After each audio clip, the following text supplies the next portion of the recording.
One twist of the arm, and your doll grew boobs. Another blink, and she whispered, "I can see in the dark." In the 60s and 70s, dolls weren't just toys. They cried, walked, danced. Some taught us love, others haunted our sleep. This isn't just nostalgia. It's a trip through the strangest toy box America ever opened. Number 1. The Doll That Grew Boobs. In 1975, Skipper, Barbie's little sister, did something no doll had done before. Twist her arm, and she didn't just grow taller, she grew breasts. It was meant to show puberty, but to kids it felt weirdly magical. Parents were shocked. Some stores pulled her from shelves, but every kid who owned her remembers that moment. That little click when pretend play suddenly got real. Skipper wasn't just a doll, she was a rite of passage wrapped in plastic, and for better or worse, she changed what toys could be. I love you. Oh. Number 2, the one you loved, then feared. Chatty Cathy was every little girl's dream, until she talked when no one pulled the string. Her sweet phrases like "I love you" became warped when the voice box wore down. What started as cute turned eerie fast. Some kids kept her close, others stuffed her in the closet.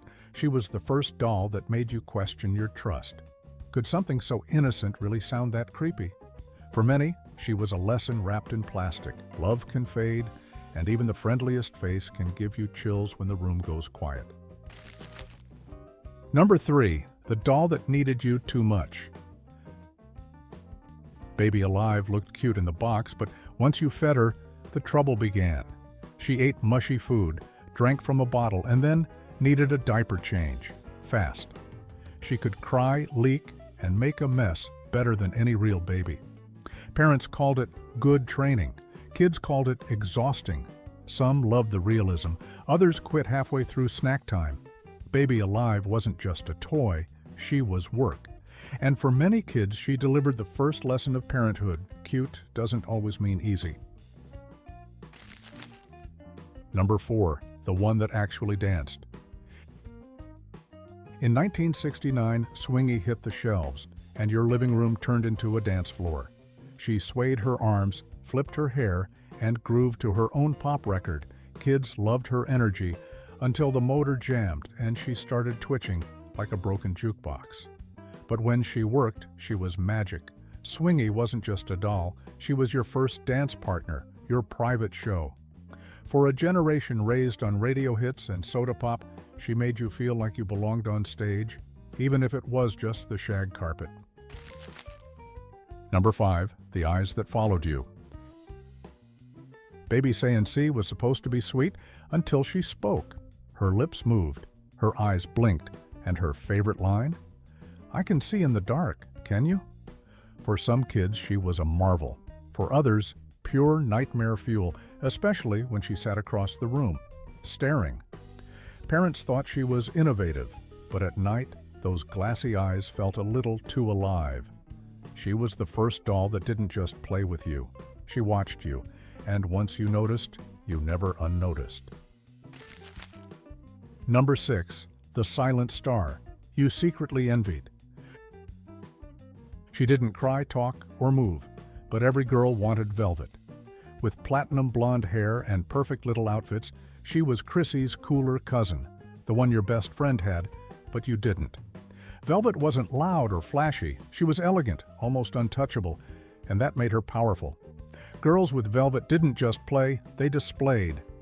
If you had her, you were somebody.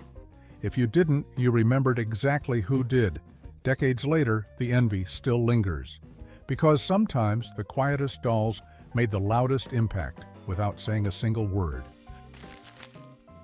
Number 7, the baby with real mood swings.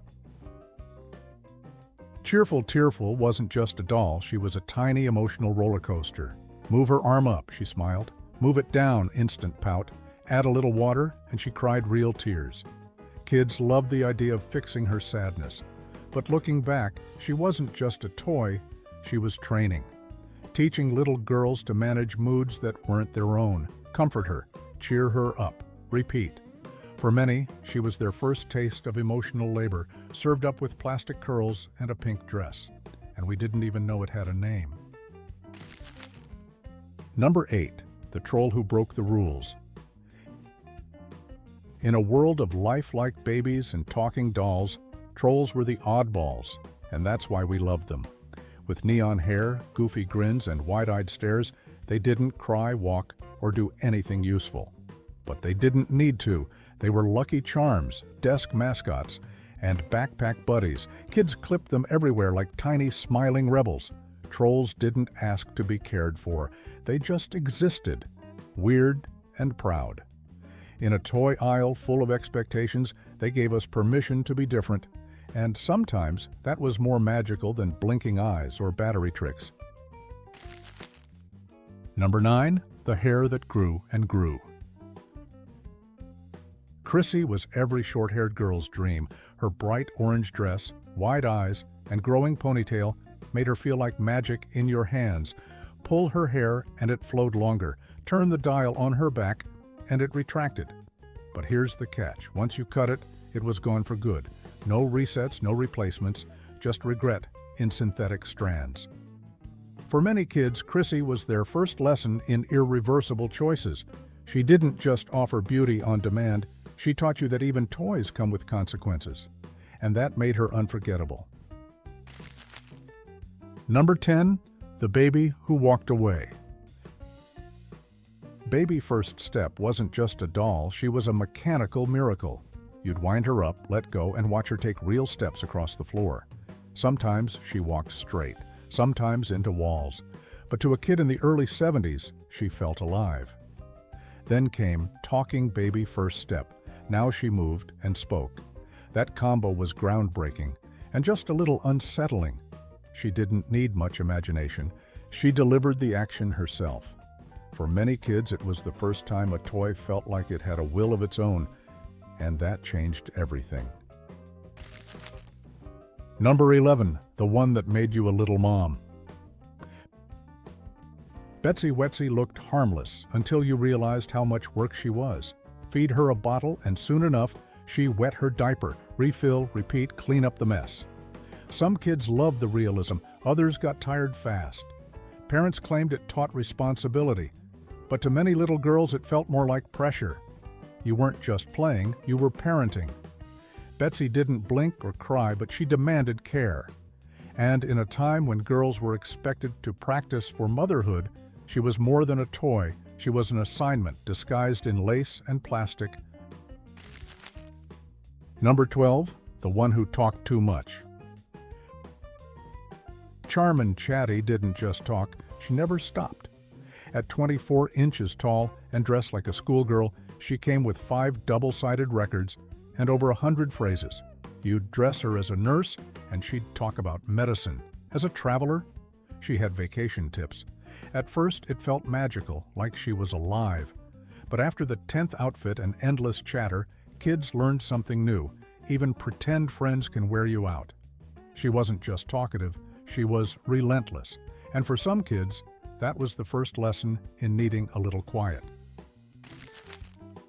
Number 13, the doll that cried just like you. Tiny Tears didn't sing, dance, or walk, but she connected in a way no other doll did. Feed her, squeeze her, and she cried real tears. Simple, honest, and strangely comforting. In a world where kids were told to be tough, Tiny Tears gave them permission to feel. She didn't demand attention. She just mirrored what you were already carrying. For many, she was the first toy that didn't entertain. She understood, and sometimes that mattered more than blinking eyes or talking voices. She cried with you, quietly, consistently, and you never forgot her for it. They weren't just dolls. They mirrored our fears, dreams, and growing pains, one blink, one tear at a time. Some taught us how to care, others made us feel seen, and whether you owned them or just remember them, they left a mark.